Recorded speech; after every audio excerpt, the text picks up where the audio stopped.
Kõik Euroopa Liidu liikmesriigid, sealhulgas Eesti, ägavad viimasel aastal hüppeliselt kasvanud välismaalt saabuvate pakkide all. Peamiselt põhjustavad peavalu just erinevad Hiina kaubamajad, sest eestlased on pöördunud demousku ning kuna seal müüdav kaup pole reguleeritud, peab pakkidele kontrolli teostama Maksu- ja Tolliamet. Eelmisel aastal saabus Eesti kaudu 2,3 miljonit väikesaadetist ja see on väga-väga suur arv, et me tegime selle mahuhüppe nagu 5-kordse võrreldes siis 2024. aastaga. 1.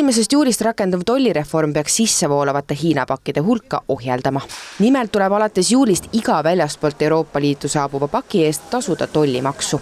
Seejuures kuulub maksustamisele iga tootegrupp eraldi 3 euroga. Ma täpsustaksin võib-olla siin juures näidetega, et kui see üks saadetis sisaldab 2 raamatut, mis on sama kaubakoodiga, siis jääbki selle tasu suuruseks 3 eurot. Aga kui see saadetis sisaldab 2 erinevat kaubaartiklit, näiteks ühed on teksapüksid, teine on kleit, siis tegelikult siin selle 2 kauba puhul tuleb see 3 eurot korrutada 2-ga. Hiinast tulevate pakkide eripära aga ongi see, et enamasti on seal koos väga palju erinevaid tooteid. See tähendab, et toodete hind võib lõpuks muutuda mitmekordseks, sest alates 1. novembrist lisandub veel ka tollikäitlustasu, mis on 4 eurot iga paki eest. Kas te olete kunagi midagi Hiinast tellinud, ükskõik millisest kaubamajast? Teemust. Tellite tihti? Tuleb ikka ette. Kui ma ütlen teile nüüd, et Euroopa Liit paneb tollimaksud peale, et iga asja eest, mis te tellite, 3 eurot tuleb maksta ja kunagi tulevikus veel terve paki eest ka 4 eurot. Kas see paneks teid vähem tellima? Ma arvan küll. Ei usu.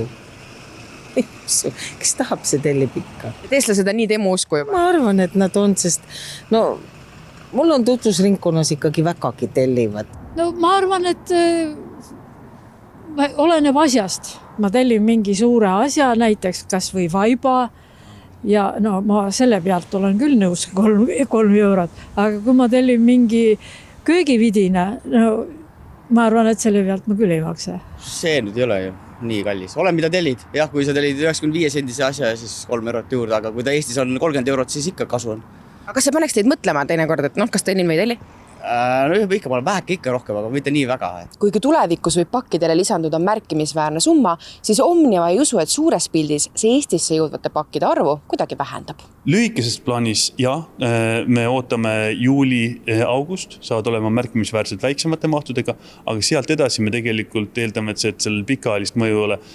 Ja see sama põhjus ongi selles, et see keskmine paki hind on lihtsalt niivõrd palju erinev. Ehk siis, kui sa täna lähed, ostad telefoni katte Eesti kaubanduses, see on 20 eurot ja online'is tellides on see võib-olla 3-4, ehk siis isegi kui sa lisada selle 3 eurot sinna juurde, siis ta on endiselt tuleb soodsam. E-kaubanduse liidu tegevjuht nõustub.